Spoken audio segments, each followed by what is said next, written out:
अस्सलाम वालेकुम।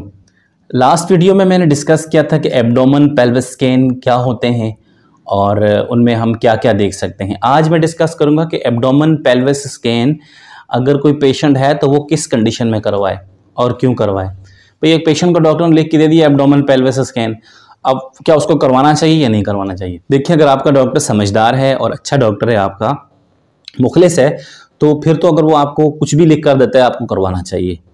और अगर आपको अपने डॉक्टर पर एतमाद है तो फिर तो आप लाजमी करवाएं।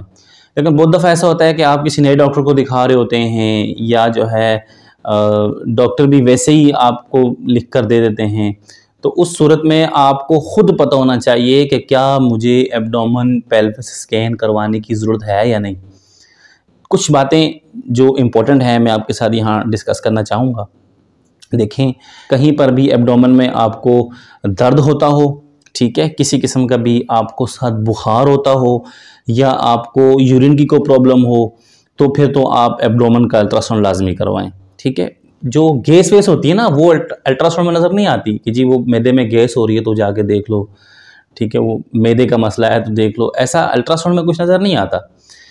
अल्ट्रासाउंड तो वैसे ही जो जहाँ गैसेस होती हैं वहाँ अच्छा काम करता ही नहीं है, वहाँ तो हम अच्छी चीज़ों को देख ही नहीं सकते अच्छी तरह से जहाँ पर गैसेस होती हैं। तो इसलिए ये अगर किसी को गैस होती हो सिर्फ तो इसके लिए ज़रूरत नहीं होती अल्ट्रासाउंड एब्डोमेन की। ठीक है, शदीद पेन मैंने बताया, और या शदीद किस्म की पेशाब में कोई प्रॉब्लम, पेशाब का बार बार आना, पेशाब का जलन के साथ होना, या फिर कभी यहाँ कभी वहाँ जो है दर्दों का होना, ये या बुखार का होना, ये सारी वो कंडीशंस हैं जिनको मद्देनज़र रखते हुए आप एब्डोमेन स्कैन जो है वो करवाएं।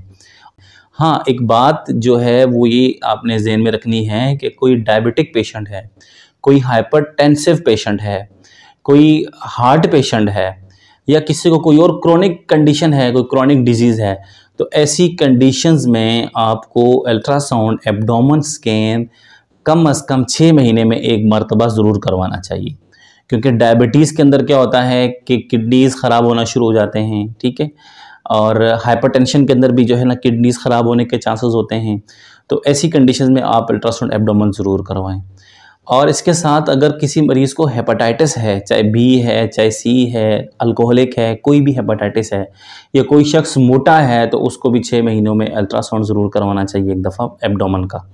बाकी कोई ऐसी कंडीशन नहीं होती कि जिसमें आप अल्ट्रासाउंड एब्डोमेन करवाएं तो उसमें कुछ नज़र आ जाए। ख़ास तौर पे लूज़ मोशन के अंदर लोग बहुत ज़्यादा अल्ट्रासाउंड करवाते हैं, उधर से लूज़ मोशन लगे, उधर से मरीज़ पहुंचा और उसका अल्ट्रासाउंड के लिए लेट गया वो, तो लूज़ मोशन में अल्ट्रासाउंड में कुछ भी नज़र नहीं आता। हाँ, अगर कोई ऐसी कंडीशन हो कि जिसमें हमें ये जो है वो शक हो कि जो ये मोशन है ये अमीबा की वजह से हुए हैं और लिवर के अंदर कोई एब्सेस वगैरह हो सकता है, लेकिन वो एक डिफरेंट कंडीशन होती हैं, वो डॉक्टर्स को पता चलती हैं।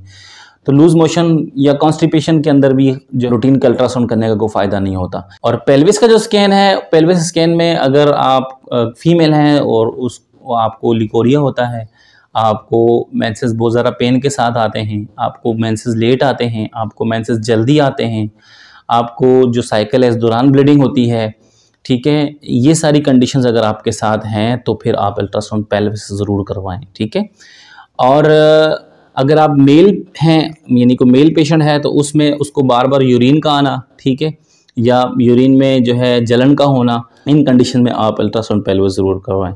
लेकिन अगर आपको कोई ऐसी कंडीशन नहीं है तो फिर अल्ट्रासाउंड करवाने की ज़रूरत नहीं है। जब भी आप अल्ट्रासाउंड करवाने जाएं या आपको अल्ट्रासाउंड करवाना हो तो इन सारी बातों को मद्देनज़र आप रखें।